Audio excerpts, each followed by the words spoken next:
que nós temos de elemento de ligação isolado? Então, o elemento isolado é quando a gente emenda duas partes ou mais, né, de uma seção de uma viga através de pontos, de elementos pontuais. Então, para o aço, né, se a gente vai fazer vigas de aço com elementos isolados, então é muito comum o uso de parafusos ou rebites. Né? Então vejam que aqui nós temos um perfil I, só que esse perfil I não é formado agora por solda ou por um elemento de laminação. Então o que a gente faz? Tu tem aqui, por exemplo, uma alma, a mesa, e se coloca uma cantoneira aqui no canto, né? E essa cantoneira ela é rebitada entre as partes, né? Formando então um perfil I. Ou dá para fazer também ser a alma, e aí se usa cantoneiras maiores aqui, e aí a gente rebita, né, as cantoneiras na alma, e com isso a gente está formando um I, né? A gente faz aqui embaixo também. Desculpe meu desenho feio, tá? Aqui assim. Então a gente pode ir formando, né, seções transversais diferentes, usando então os rebites ou parafusos. Tá? Então isso aqui é bastante comum, né, para o aço, né, em edificações de aço. Aqui nós temos uma estrutura que a gente não vai se aprofundar muito mais assim, dentro da disciplina, porque ela é um pouco mais complexa, mas quando a gente tem estruturas mistas, né, de aço e concreto. Então, quando a gente faz uma estrutura que tem a viga de aço e a laje de concreto, a gente pode usar esses elementos aqui isolados, que são esses pinos, para efetivar a transmissão de esforços entre as peças. Então, deixa eu só reforçar algumas coisas com vocês aqui sobre essa situação. Então, se a gente vai fazer viga de aço e laje de concreto, o que a gente está fazendo? A gente tem isso daqui, que é a viga de aço, e aí se apoia aqui em cima uma laje de concreto. Aqui. Bom, se eu não fizer nada, se eu simplesmente colocar a laje de concreto em cima da viga, o que vai acontecer? Os dois elementos vão trabalhar de forma independente. Então, em termos de flexão, eu vou ter um diagrama de momentos fletores na viga e um diagrama de momentos fletores na laje. Tá? E já mostrei para vocês que se as duas coisas funcionam juntas, elas trabalham melhor, são bem mais eficientes. Tá?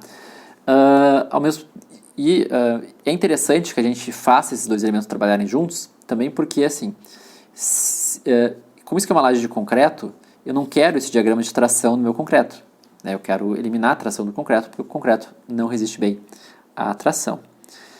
Bom, então eu preciso unir a viga de aço com o concreto. Não adianta colar, né? Ou porque esse material vai romper, porque é muito esforço que tem aqui. Então o que se faz é colocar um pino aqui, né, soldado na ponta da viga de concreto, de aço, desculpem, e a laje então vai envolver esse pino, e aí vai existir uma transmissão, né, do concreto para o aço. Quando isso ocorre, então a gente passa a ter um diagrama. Aqui eu estou fazendo invertir, tá? É mais menos aqui. A gente passa a ter um diagrama de tensões que tende a ser mais ou menos assim. Mais ou menos. E como consequência, o nosso concreto trabalha só comprimido e o nosso aço todo tracionado. Né? Então a gente otimiza os dois materiais e também tudo funciona com uma viga bem mais alta, então ela se torna mais resistente. Então esses pinos de transmissão, eles aparecem sempre que a gente tem, né, a superposição do concreto no aço, né, esses pinos de transmissão aqui. Como é que eu vou calcular, né, o que eu preciso saber para calcular esse pino? Em especial, eu preciso saber calcular a solda, né, qual é o esforço que está transmitido de uma peça para outra. E aí a gente pode ir regulando a distância entre os pinos e tudo mais. Bom. Deixa eu passar aqui. Para elementos de madeira, tá? Eu não tinha fotos aqui, eu vou pular um slide aqui. Para elementos de madeira, vigas de madeira, tá? Uma maneira de fazer essa transmissão ao invés da cola é o uso de cavilhas. Então a cavilha é um pino de madeira, né? Que ele é colocado entre duas partes da viga. Então é deixado furos nas duas peças e essa cavilha então ela é colocada meio a meio dentro da viga e ela então trava as peças. Tá? Então isso aqui para madeira.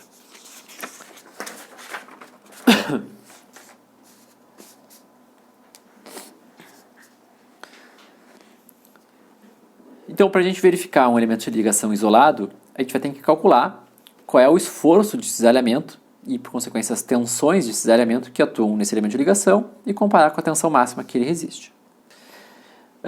Esses elementos de ligação também estão atuando sobre planos horizontais π, então a gente também vai buscar sempre o plano de π de tensões, né, que esses elementos atuam, tá? Só que, em vez de trabalhar com uma tensão ao longo de uma superfície, né, a gente vai ter que concentrar essas tensões como uma força no elemento de ligação. Tá? Então, aqui está errado. Ó.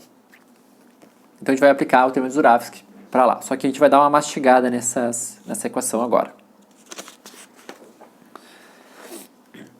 Então, eu vou usar como exemplo, tá, o sistema de cavilhas, que eu acho que é o mais fácil de enxergar. Então aqui a gente teria uma viga composta de duas partes, né, de madeira, por exemplo, e ela está sendo fixada por cavilhas.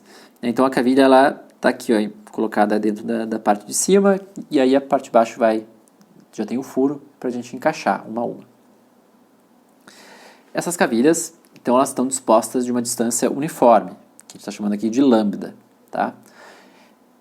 Não é necessariamente obrigatório que essa distância seja uniforme. A gente vai trabalhar com um valor uniforme para simplificar, tá?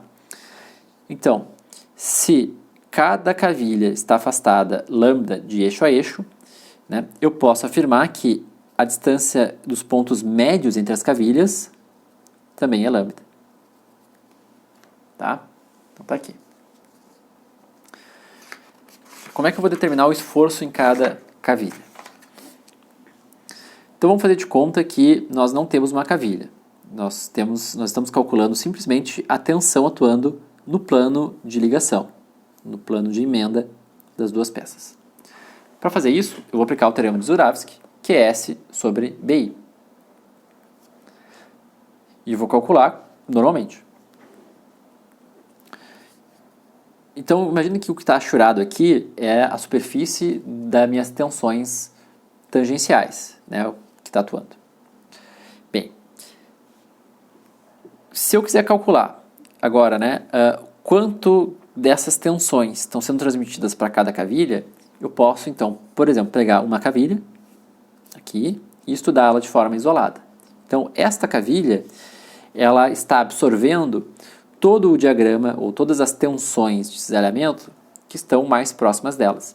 Então, veja que eu tracei esse quadradinho aqui, ó, que seria a área de influência dessa cavilha, ou seja, essa cavilha é responsável por esse quadradinho. A cavilha do lado vai ser responsável pelo quadradinho do lado. Então, se eu concentrar as tensões que estão nesse quadrado, eu tenho a força que atua nesta cavilha. Qual é a área desse quadradinho aqui? Largura da seção B, comprimento lambda, né, que é a distância média entre cada uma das cavilhas. Então, a força toda nessa cavilha é a tensão tal π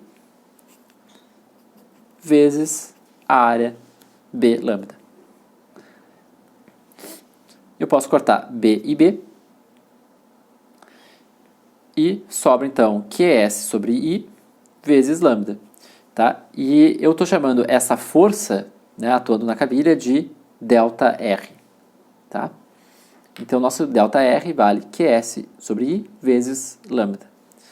Então, a gente está concentrando toda aquela força que atuava neste plano, nessa área, né, sobre a cavilha. Nós temos uma tensão na parte de baixo, que estaria aqui, formando um ΔR na peça de baixo. Na peça de cima, nós teríamos também uma tensão atuante, formando um ΔR na parte de cima. Então, essa viga está tentando, a parte de baixo está tentando ir para um lado, a parte de cima está tentando ir para o outro, né, com uma intensidade ΔR, formando, então, um plano de corte entre as duas superfícies, né, na cavilha. Aqui.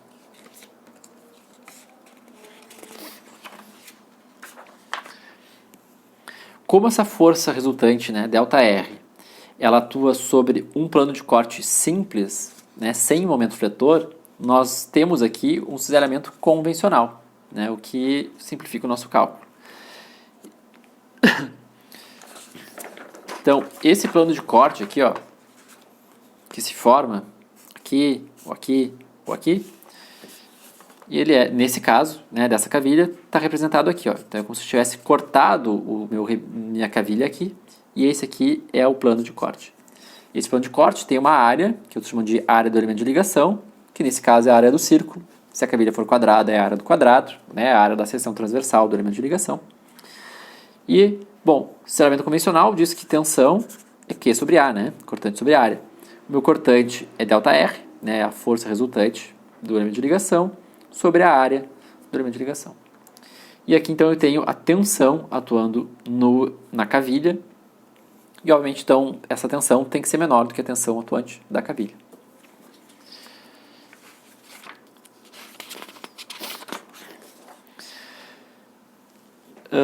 Como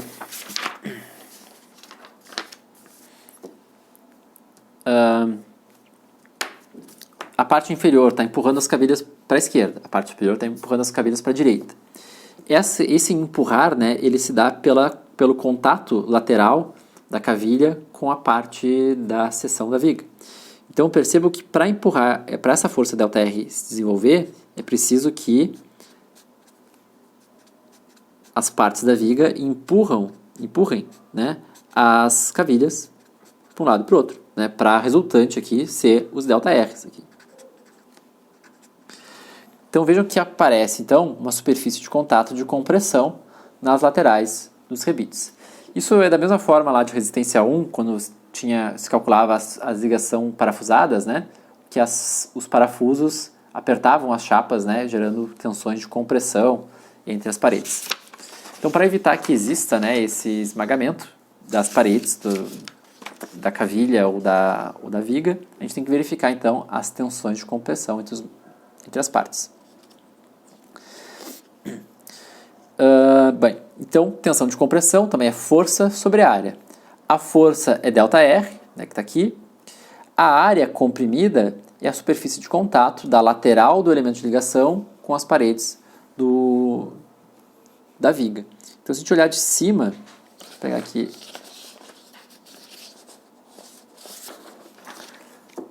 Se eu olhar aqui, ó, seria como se a superfície comprimida desse furo fosse metade do furo, né, multiplicado pelo seu comprimento. Tá?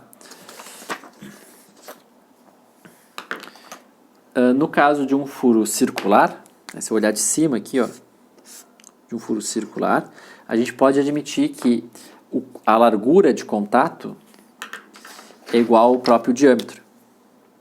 Então, isso daqui, ó, seria a largura de contato. E olhando isso aqui de lado,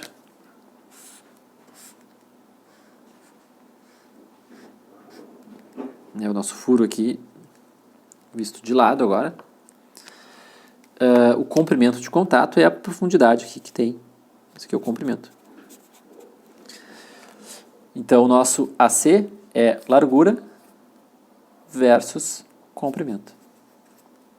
Tá? Se esse furo for quadrado, bom, aí então a largura é o lado do quadrado. Tá? Ou é o diâmetro vezes o comprimento de embutimento nas partes. Bem, e com isso a gente encerra, né, a matéria de cisalhamento. Tá? No próximo vídeo eu vou fazer alguns exemplos de cálculo aqui de elementos de ligação isolados para vocês terem para resolver. O que nós temos de exercícios? Então, da primeira parte, né, de cisalhamento, vocês têm na apostila alguns exercícios, né, para calcular tensões em seções compostas. E tem uma lista adicional, tá, de exercícios que é voltada para seções retangulares e circulares, né, para calcular as tensões nessas seções. Para a parte de elementos de ligação, vocês vão ir na apostila para resolver exercícios. A apostila tem exercícios resolvidos das duas matérias e depois listas só com a resposta, tá? Para vocês fazerem. Tá? Igual, né, dessa parte de elementos de ligação, então ainda vou fazer 1 ou 2 exemplos de cálculo para vocês.